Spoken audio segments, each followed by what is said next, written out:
The Central Bank of Nigeria has explained that measures taken with the new point of sales (POS) regulations will boost payment efficiency and ensure that Nigeria e-payment space is safe and secure. Welcome to Business Points, where we extract the Nigerian economy and the government's policies. I am Kike Lomo Okeri. In banking, convenience and security are crucial in securing customers' trust and satisfaction. The implementation of the new rules on point-of-sales terminals and other payment systems reaffirms CBN's commitment to leveraging digital channels in enhancing access to finance and credit, particularly for the underserved population. It is also a step towards improving transaction monitoring and bolstering consumers' protection for the population. For Central Bank of Nigeria, for central banks in most countries, LPay facilitates payment among population remains one of their most important roles. The Central Bank of Nigeria has for years looked beyond cash by entrenching digital payments among populace. That explained why the CBN raised the innovation bar with the release of a new e-payment guidelines titled Migration to ISO 20022 standard for payments, messaging and mandatory geo-tagging of payment terminals. The new policy aligns with the CBN move to entrench transparency, compliance and secure e-payment space. The CBN, under the leadership of Olayemi Cardoso, is taking measures to ensure that Nigeria e-payment space is safe and secure. According to CBN Governor, the Nigeria payment ecosystem has been ahead of many advanced economies, yet has not always received the recognition it deserved. Nigerian dynamic fintech ecosystem has driven financial inclusion and positioned the country as a hub to innovation in Africa. Cardoso explained that despite a challenging external environment, Nigerian fintech continue to shine, attracting significant foreign investment, and several have achieved global unicorn status this year. Their innovation alongside other financial service providers have fueled growth in the transaction and made financial service more affordable and accessible for more Nigerians. It says strengthening the Know Your Customers onboarding process is essential to prevent malicious actors from exploiting the financial system. Additionally, this institution must prioritize improving transaction monitoring and bolstering consumers' protection measures to ensure that digital channel remains safe, especially for most vulnerable segments of the population. Cardoso says, while the Apex Bank continues to lay their foundation for price stability and foster a conducive policy environment, the role of the bank in this journey remains crucial. The new circular Migration to ISO 20022 standard for payment messaging and mandatory geo-tagging of payment terminals, signed by CBN Director of Payment System Supervision Department, Rekia Yusuf, directed bank, fintech companies and other licensed payment operators to install global positioning system tracking on all point-of-sales terminals. The move aligns with the Apex banks to tighten oversight of electronic payment transactions in the country.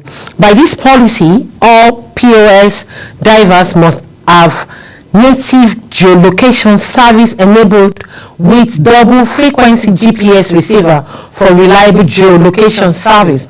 The operators are also required to register each terminal with a payment terminal service aggregator and provide accurate coordinates of the merchant or agent business location.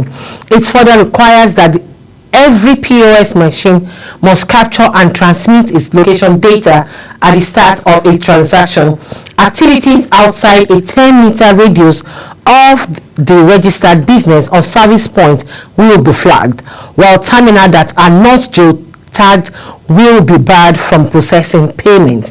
The implementation of the new rules of the point of sales terminals and other payment system reaffirms the CBN's commitment to leveraging digital channel in enhancing access to finance and credit, particularly for underserved population. It is also a step towards improving transaction monitoring and bolstering consumers' protection for the population. Speaking during the CBN fair in Lagos, CBN Acting Director, Corporate Communication, Akama Sidi Ali, explained that as a means of protecting banks' customers and ensuring that they are not shortchanged, the CBN launched the Unified Complaint Tracking System aimed at streamlining and improving the management of consumers' complaints against financial institutions. The system, alongside a USSD code for verifying licensed institutions, enhances transparency and consumers' protection in the Nigerian financial sector. The core objective of this engagement, therefore, is to sensitize members of the public on how bank policies and innovations can enhance their lives and livelihood and contribute to the growth and development of the Nigeria economy. The Director General of the Bureau of Enterprises, Ayodeji Gbeleyi, has disclosed that 91 federal assets will be privatized as part of ongoing efforts to optimize public enterprises, attract investments and boost efficiency across sectors of the economy. The DG disclosed this at the media briefing while addressing journalists in Abuja. He stressed that the process will be handled carefully and by sector to protect national interest. He stated that out of 91 firms, the government has earmarked for privatization or commercialization. 16 are in oil and gas sector, including refineries and depot. It added that 12 operate in agriculture, 20 in aviation, and 28 in other public enterprises. He further noted that the remaining firms include those in mines and steels, transport, ecotourism, as well as 2 agencies under Federal Capital Territory Administration. According to the Director General, equity in 35 of the firm will be fully privatized, while equity in 57 will undergo partial privatization. He, however, did not specify the names of the firms in their categories. He explained that law guiding public enterprise reform does not impose a deadline for the completing privatization. He pointed out to telecommunicator sector as proof that reform can unlock economic potential. Speaking on the impact of the ongoing reform, the BPE boss declared that they are creating jobs and developing the skills of Nigerians.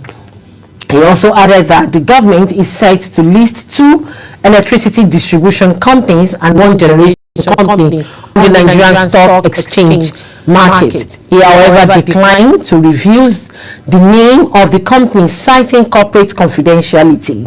He added that the BPE has strengthened its legal and compliance framework.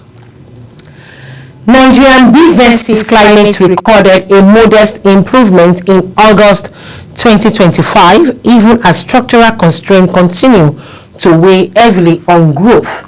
This is according to the latest NESG Stanbic IBTC Business Confidence Monitor titled Mixed Signal: Strong Sectoral Growth versus Structural Hurdles.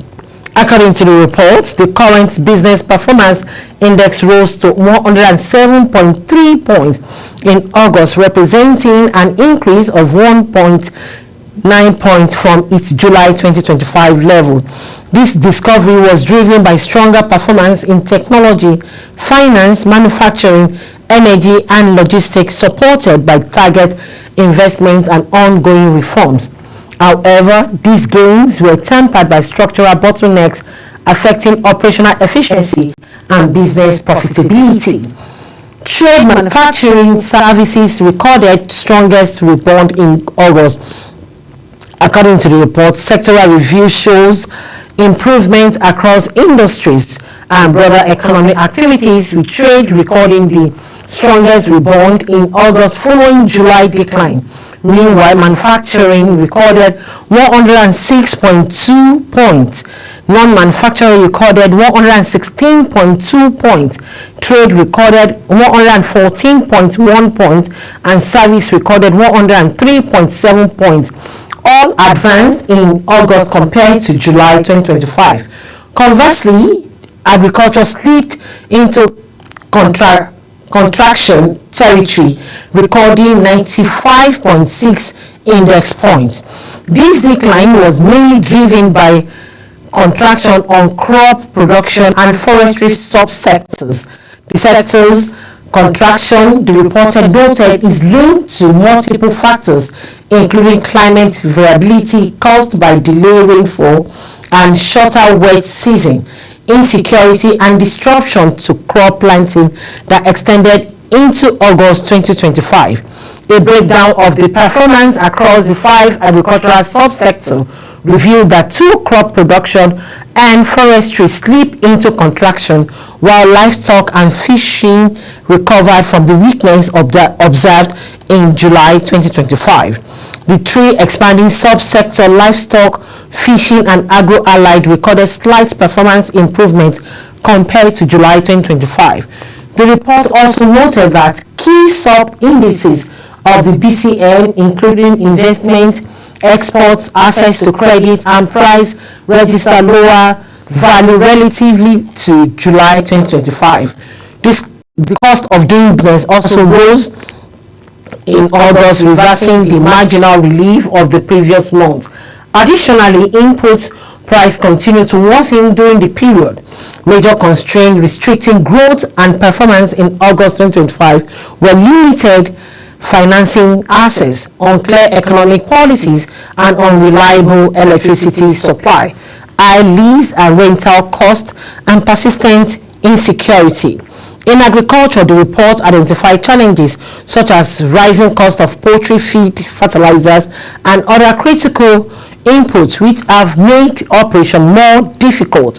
With business conditions still fragile, the report says there is an urgent need for policy measures that stabilize the economy, improve infrastructure, strengthen security, and ease financing access to reinforce the sector resilience and contribution to national growth. All right, let's take a quick short break now. We'll be right back. Don't go away. Stay with us.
Welcome back. If you're just joining us, it's Business Point on Global Television, where we extrade the Nigerian economy and the government policies.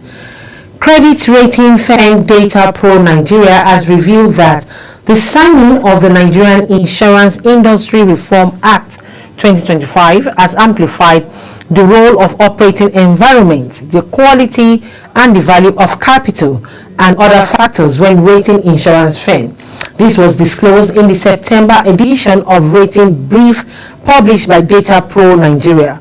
Recall that President Bola Ahmed Tinubu recently signed into law the NAIRA 2025, and it included a wide range of reform, including a substantial increase in minimum capital requirements for insurance companies. The new act introduces critical measures such as stringent capital requirements to ensure the financial soundness of operators, enforcement of compulsory insurance policies to enhance customers' protection, digitization of the insurance market to improve access and efficiency, zero tolerance for delay in claim settlement, creation of dedicated policyholders protection funds, especially in cases of insolvency, and expanded participation in regional insurance scheme, including the ECOWAS Brown Card system. The Dangote Petroleum Refinery last week made its first premium motor spirit shipment to United States, while local marketers insisted on fuel importation. This confirmed the earlier report that the refinery is exporting more fuel following the shutdown of some refinery for maintenance. According to S&P Global, 300,000 barrels of petroleum left Nigeria on August 26, with an expected arrival at New York and New Jersey on September 12, 2025. This is even as few marketers in Nigeria still import more petrol into the country, ignoring the 650 barrel per day refinery in Lekki, Lagos. The report reveals that over 1 billion liters of imported petrol were supplied and distributed in June alone. According to the regulator, in a report, S&P Global says the shipment of the petrol to U.S. by Dangote marked a new milestone for reach beyond Africa. Since starting operation in 2024, the refinery has aimed to capture Nigeria's petrol market and break a long history of import dependency on supply the country's fuel. Nigeria had for years depended on importation while selling its crude oil to other countries. Three market sources were said to have confirmed that the ship loaded gasoline and the port, marking the inaugural export of the motor fuel to U.S. markets. The delivery was reportedly agreed under a private bilateral deal, contrasting with previous open market tender issued by Dangote for other products like residual fuel. With a domestic petrol market of about 300,000 barrels per day, Nigeria ballooning production from Dangote has promised to overhaul established import routes and drive out low-quality supplies. At its current 650,000 barrel per day capacity, the report says the refinery is expected to be capable of producing around 210,000 barrel per day of PMS at 85% utilization rates, leaving it shy of domestic consumption that is anticipated to grow steadily each year. With heavy importation still ongoing, especially through Lome Togo route, the Dangote Group decided to diversify its consumers base and commercially optimize its trade inflow. In a report by the Nigerian Midstream and Downstream Petroleum Regulatory Authority, out of 1.48 billion liters of petrol supplied in June,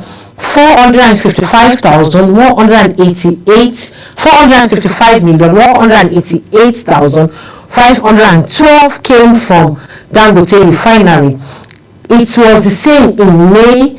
1.3 billion liters of petroleum were imported, but about 473 million liters were supplied by Dangote, highlighting the country's heavy dependency on import fuel.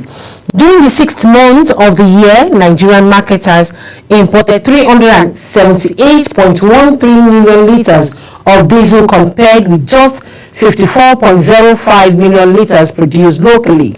Imports therefore accounted for 87% of total supply, while refinery contributed only 13%. Alright, this is where we call it a wrap on Business Point today. Join me again on Global Television, channel 365 on DSTV and StarTime channel 276. To stay connected, kindly follow us on all our social media platforms at Global TV NG. Till I come your way again, I am Kike Lomo Okeri. I celebrate you all.